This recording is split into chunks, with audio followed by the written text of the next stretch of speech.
Penahanan Fahmi Reza, satira, kebebasan bersuara, dan hipokrasi politik. Penahanan aktivis satira Fahmi Reza kembali mencetuskan gelombang kemarahan rakyat. Adakah ini tanda kebebasan bersuara semakin terhakis di bawah kerajaan Madani? Atau adakah kritikan terhadap individu berprofil tinggi masih menjadi pantang larang dalam politik Malaysia? Salam sejahtera dan selamat datang sekali lagi ke channel ini. Penahanan Fahmi Reza baru-baru ini telah menjadi satu lagi episod penting dalam lanskap politik dan kebebasan bersuara di Malaysia. Fahmi, seorang aktivis seni yang terkenal dengan karya-karya grafik satira yang tajam, telah ditahan di Penampang, Sabah, berhubung dengan poster yang mempersoalkan pelantikan Musa Aman sebagai Yang di-Pertua Negeri Sabah. Penahanan beliau dilakukan di bawah Akta Hasutan dan Akta Komunikasi dan Multimedia, dua undang-undang yang sering dikritik karena bersifat lapuk dan mudah disalahgunakan. Dalam konteks ini, tindakan ke atas Fahmi dilihat sebagai langkah menekan suara kritikal dan satu bentuk penyalahgunaan kuasa untuk melindungi tokoh politik berprofil tinggi. Musa Aman yang dilantik menggantikan Juhar Mahiruddin sebagai Yang di-Pertua Negeri Sabah mempunyai sejarah yang kontroversial. Beliau pernah dikaitkan dengan skandal rasuah bernilai jutaan ringgit, namun kes tersebut telah digugurkan. Walaupun begitu, persoalan mengenai integriti beliau masih menjadi topik perbualan hangat di kalangan rakyat Sabah dan pemerhati politik negara. Ahli Parlimen Kepong, Lim Lip Eng, lantang mengecam tindakan pihak berkuasa terhadap Fahmi Reza. Menurut Lim, penahanan ini bertentangan dengan semangat reformasi yang dijanjikan oleh kerajaan pimpinan Datuk Seri Anwar Ibrahim. Beliau menekankan bahwa kebebasan bersuara adalah hak yang dijamin oleh Perlembagaan Persekutuan dan sebarang tindakan untuk mengekang hak ini akan mencemarkan imej kerajaan Madani yang kononnya berpaksikan nilai kebebasan dan keterbukaan. Beliau turut menyeru Perdana Menteri untuk campur tangan secara langsung dan memastikan ruang awam untuk kebebasan bersuara terus dilindungi. Seiring dengan itu, Setiausaha Agung Muda Amir Hadi turut menyelar tindakan ini. Amir menyifatkan penggunaan Akta Hasutan dan Akta Komunikasi dan Multimedia sebagai satu pengkhianatan terhadap janji reformasi yang dilakukan oleh kerajaan semasa kempen pilihan raya lalu. Beliau menegaskan bahwa masalah sebenar negara ini bukan datang daripada karya satira atau kritikan terbuka, tetapi daripada amalan rasuah yang berleluasa dan salah guna kuasa di kalangan pemimpin politik. Persoalan yang timbul kini adalah mengenai kesungguhan kerajaan dalam menunaikan janji mereka untuk memansuhkan undang-undang yang dianggap menindas seperti Akta Hasutan dan Akta Komunikasi dan Multimedia. Kedua-dua undang-undang ini sering digunakan untuk mendiamkan, mengkritik dan memadamkan suara yang dianggap tidak selari dengan kepentingan pihak berkuasa.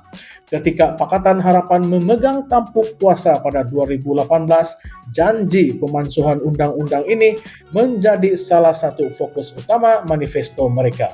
Namun, sehingga hari ini, undang-undang tersebut masih wujud dan terus digunakan. Ironinya, mereka yang dahulunya memperjuangkan kebebasan bersuara kini dilihat menggunakan alat yang sama untuk menekan suara-suara yang berani bersuara. Penahanan Fahmi Reza juga membuka kembali perbincangan mengenai integriti tokoh-tokoh yang dilantik ke jawatan penting dalam pentadbiran negeri dan negara. Musa Aman, walaupun bebas daripada pertuduhan rasuah, masih dihantui oleh dakwaan-dakwaan tersebut dalam kalangan rakyat Sabah. Pelantikannya sebagai Yang di-Pertua Negeri bukan sahaja mengejutkan banyak pihak, tetapi juga menimbulkan tanda tanya tentang proses pemilihan individu untuk jawatan seumpama itu. Mengapa Individu dengan latar belakang kontroversi masih diberi kepercayaan untuk memegang jawatan tertinggi dalam pentadbiran negeri.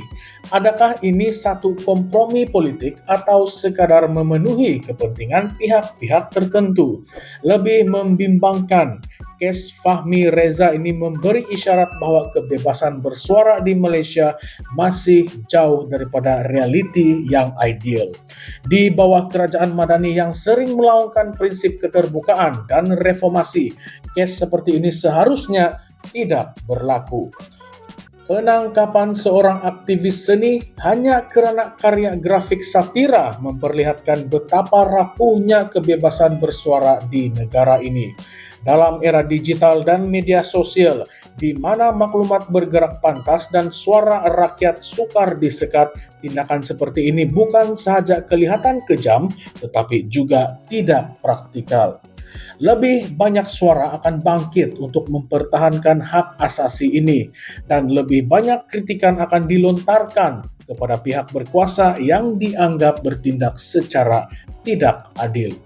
Dalam perkembangan ini, wujud persoalan besar yang perlu dijawab oleh kerajaan. Adakah ruang kebebasan bersuara di Malaysia semakin mengecil?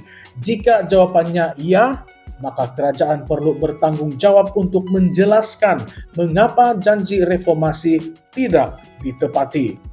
Kebebasan bersuara bukan saja tentang hak untuk mengkritik kerajaan, tetapi juga untuk bertanya soalan yang sukar kepada pihak berkuasa.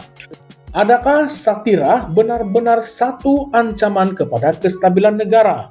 Atau adakah satira hanya ancaman kepada ego mereka yang berkuasa? Dalam perspektif yang lebih luas, kes ini juga mengingatkan kita tentang kepentingan reformasi institusi dan kesungguhan politik untuk melaksanakan janji-janji tersebut. Jika kerajaan hari ini gagal mempertahankan hak asas seperti kebebasan bersuara, maka bagaimana rakyat boleh mempercayai mereka dalam isu-isu yang lebih besar seperti tadbir urus yang baik dan usaha membasmi rasuah? Kes Fahmi Reza bukan sekadar isu seorang aktivis seni ditahan. Ia adalah simbol kepada pertarungan yang lebih besar antara kebebasan dan kawalan, antara reformasi dan retorik, serta antara keberanian dan ketakutan. Adakah Anda bersetuju dengan tindakan menahan Fahmi Reza? Atau adakah ini hanya satu lagi bab dalam skrip hipokrisi politik di Malaysia? Kongsikan pendapat Anda di ruangan komen. Jangan lupa untuk like, share, dan subscribe Current Sphere MY untuk analisis mendalam tentang isu-isu semasa Malaysia. Sekian saja untuk video kali ini. Sekian, terima kasih semua.